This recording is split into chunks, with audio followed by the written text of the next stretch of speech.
Tak dnes to bolo perfektné, lebo 3-0 za sebou, síce aj konkurencia išla výborne strelecky, iba niektorí bezci, čo sa otrhli, ako je Tariebo, tak si dal viacej trestných, ale okrem toho skoro všetci nuly.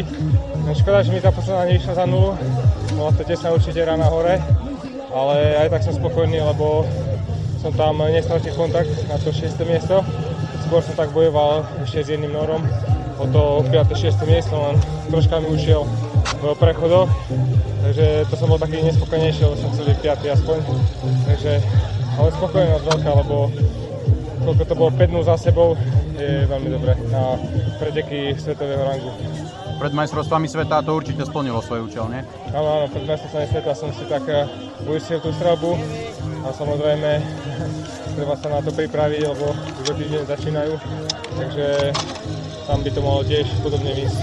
Alex Krivovko, Skelvík a Magmabetu. Sekundy táto najlepšia trojica. Nás momentálne zaujíma terč číslom 6 a Matej Kazár.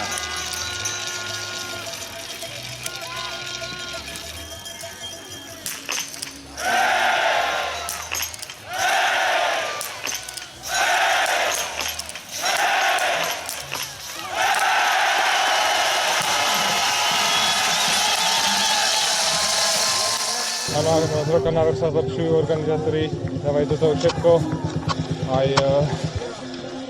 finančne sa to zlepšuje, kde do toho štadiónu investujú, je to krajšie a krajšie z roka na rok, takže sme radi, my biatlonisti, že máme doma takýto štadión, lebo doma je doma sa výborne preteká.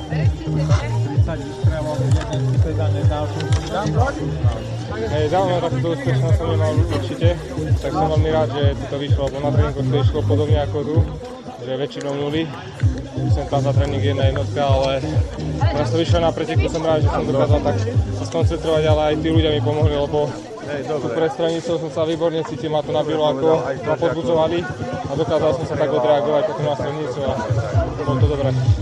Takže by si mohol najviac dovoliť na majstrovstvách sveta, lebo predstavne taká dôvera trošku narastla, že? Áno, to keď je človek v pohode psychicky na tej stranici, tak to sedí potom. Sú tam nuly, no som veľmi rád, že to takto vyšlo. Na 6. mieste skončil Matej